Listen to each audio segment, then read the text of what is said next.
અને ॿियो पंहिंजी हिकिड़ी वॾे में वॾी ग़लती ई है कि पंहिंजे माण्हूअ खे पण क़ुरान जी सही चीज़ न सम्झाए सघियासीं। क़ुरान जी तालीम એટલે ॿिए खे पाण केॾा सम्झाए सघंदासीं?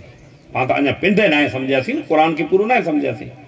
अरबी भाषा में आहे अने हाणे मिणी के हाणे बच्चा वीचारा रहिया तालिबुल इल्म रहिया, ई जेतिरो हाणे इन खे स्कूल वञिणो अने लॻभॻि गांव में मौलाना हिकिड़ो हुए अने 50, 100, 200 छोकिरा वञे तो ई हिकिड़े मौलाना वटि पढ़े।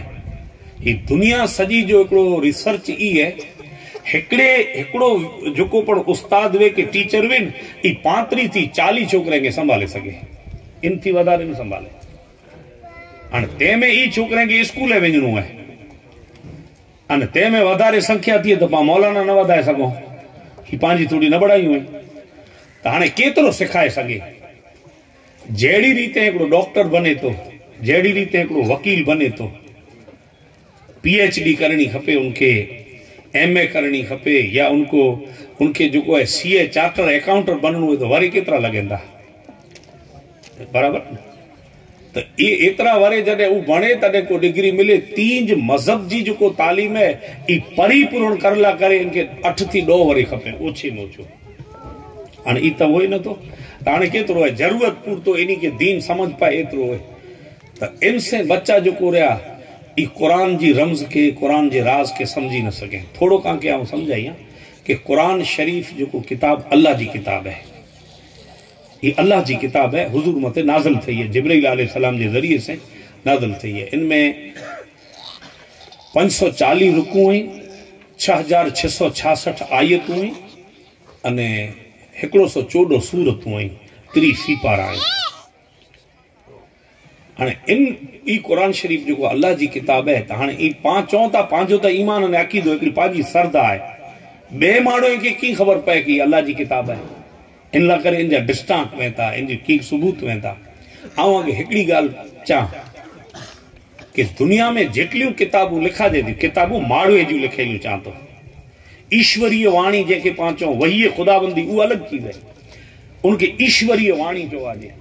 पण आम माण्हू दुनिया में जेतिरियूं किताबूं अॼु सुधी लिखाणियूं आहिनि, ई जॾहिं किताब लिखे वारो लिखे इन जे अंत में ई लिखे कि बहुत ध्यान पूर्वक इन किताब के लिखे में आई है पुस्तक के, छता इनमें केॾानो पण गलती वे कि केॾा पण कमी हुए त वाचक मित्रो जो को रहा इन वटे रिक्वेस्ट है कि ई असांखे ॼाण करिए त ॿिए एडिशन में ॿिए फेरा छापाजे तॾहिं इनमें सुधारो करे में अचे। कुरान जे अंदर अलहम्द शरीफ के बाद जो कुरान की पहली आयत है सूरह बकरा जी, इनमें अल्लाह ताला खुद ही अल्लाह जी किताब है। तो कुरो चे ज़ालिकल किताब ला रैब फी, ही ऊ किताब है जंहिंमें केॾा शंका न आहे। आंखे किथे पण इनमें शंका नहीं, शंका उत्पन्न नहीं थिए, चौकस अल्लाह जो कलाम है, એટલે शंका के स्थान न आहे। अहिड़ी चौकस किताब है। हाणे इन किताब जी 32 ॻाल्हियूं अहिड़ियूं सॼी दुनिया जंहिंखे क़बूल करे। मेरो अरबी भाषा में सभु आहे। अरबी भाषा में जॾहिं कुरान जी तिलावत थिए थी, जंहिंखे हिकिड़ो शब्द जेको आहे न ई इनखे ख़बर न आहे कि इनजो अर्थ पूरो थिए थो, इनखे पण मज़ा अचे, इनखे मज़ा अचे। ई अल्लाह जो कलाम है, तंहिंजी हिकिड़ी खूबी तव्हांखे सम्झायां। ई जॾहिं सारी रीते कुरान शरीफ पढ़े में अचे और इनजी तिलावत थिए त इनखे पण मज़ा अचे। जाइल समूरो अबोज माण्हू है, इनखे लुत्फ अचे थो, ई सम्झाजे थो कि इनमें कशिश है को, इनमें अल्लाह जो कलाम है, लुत्फ है हिकिड़ो। ऐं छोकिरे मथे कॾहिं गौर कयां, ई जेकी बच्चा नंढा बच्चा बच्चियूं रहिया, ऐं इन मथे गौर करी जा, ई जिनटाणे पढ़े था न, पढ़े कुरान शरीफ सबक यादि करी वेंदा, ऐं इन खे ॾिठा ई झूलनि था, हरकत है इन में, ऐं नेरी जाए इन में हीअं कोन करी वेंदा। भई ॿियूं बि किताबूं स्कूल वञे था, ॿियूं किताबूं भई हीअ कोन आहे, ख़बर है अल्लाह जे कलाम में एॾी बरकत है, ने इनमें लुत्फ एतिरो है कि माण्हू बेचैन थी वञे थो। अल्लाह जे कलाम हिकिड़ो ऐं खूबियूं नेरी जा। हाणे नेरो पाण हिकिड़ी ॻाल्हि यादि रखिजे, आऊं की शुरूआत में चो मणे एजुकेशन जंहिंजो नालो आहे ज्ञान है, पांखे स्कूल बच्चे के हलाए जो है, छोकरा ने छोकरी के स्कूल हलाए जो है, इन्हीं के डॉक्टर ने वकील बनाए जाएंगे, इन्हीं के बिजनेसमैन बनाए जाएंगे, इन्हीं के इंजीनियर बनाए जाएंगे। पांजो मजहब जो है अल्लाह जा रसूल जडे जंगे बदर जी लड़ाई थी लड़ाई इनमें 70 मक्के जा जेकी कुफार वन ई पकड़ा जी विया त इन्ही के कैद में पूरे छॾियो।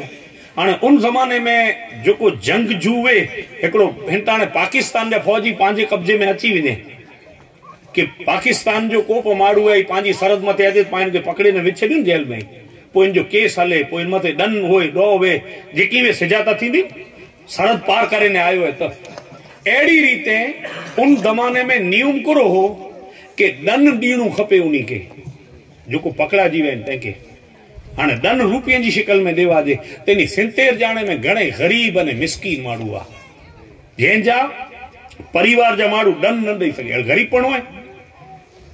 उहो हुज़ूर अकरम सल्लल्लाहु अलैहि वसल्लम ते अची न चओ कि आई त रहमतुल आलमीन आहियो हाणे ग़रीब अने मिसकीन जेको 10-15 ॼणा रहिया इन खे त कोई रीते पण जेको आहे त ई ॾन नहीं चुकाए सघे।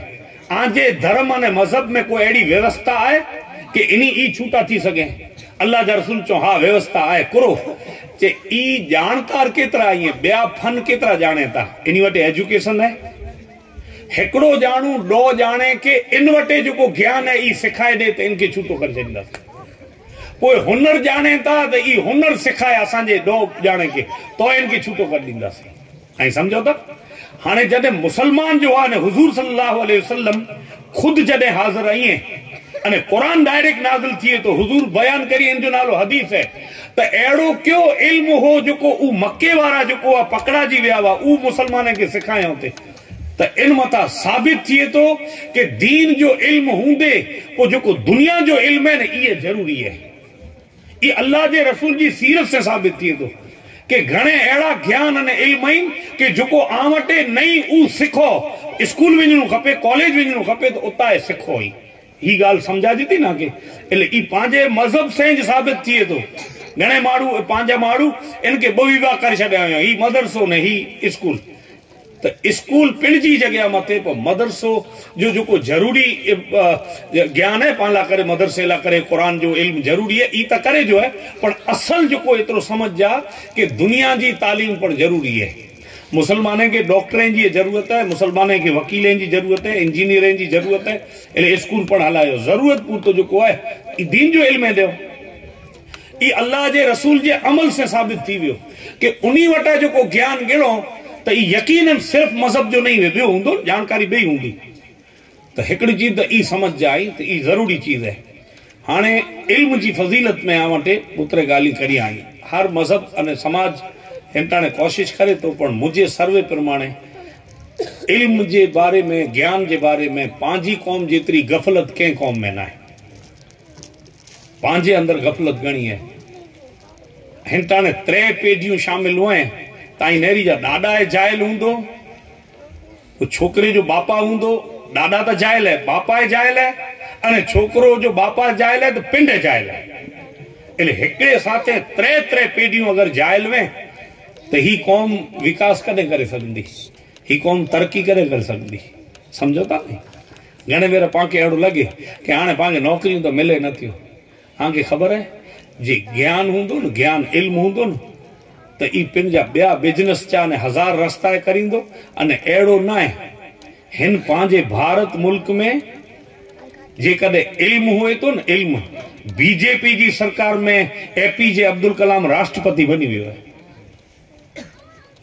इन थी वधारे पोइ सबूत क्यों खपंदो केतिरा राष्ट्रपति पंहिंजा बनिया आहिनि ज़ाकिर हुसैन पर राष्ट्रपति बनियो है ऐं सम्झो था ॻाल्हि इले ज्ञान होणो जरूरी है कदर पिंड ही थींदी तो पहले कदर जे लायक पां बनदासीं पां वटे एतिरो इल्म हूंदो पां वटे समझ हूंदी पोइ बिजनेस करे सघंदा धंधो करे सघंदा कारोबार करे सघंदा घणे सोर्सिस वेंदा कई कंपनियूं आयूं आहिनि उहे रखी गिनियूं पर हेड़ी मायूसी इख्तियार न करियो अने दिमाग में हेड़ियूं ॻाल्हियूं दिमाग में न रखो कि हाणे पांखे त की जेको आहे त कोई जात जो इल्म अने सिखे जी कोई ज़रूरत न आहे पां नौकरी ला करे इल्म हासिल नथा करियूं बल्कि जानकारी ला करे अने पांखे इंसानियत के समझे ला करे अने मजहब के समझे ला करे इल्म हासिल थिए। माशाअल्लाह। इजलास जा रूह रवा ने सदर जलसा जो कोई मौलाना सैयद हाजी अमीन शाह बाबा तशरीफ गिनी आया आई। नारे तकबीर, नारे रिसालत, फैज़ान मुफ्ती आज़म कच्छ, उलमाए अहले सुन्नत, अहले बैत मुस्तफ़ा। बस तमाम बात गुजारिश है पिन जगह संभाले गंजा को मुलाकात ना करे बाबा साहब देवरनाथ इंशाल्लाह जश्न प्रोग्राम पुठिया मुलाकात की इजाजत देने में जी।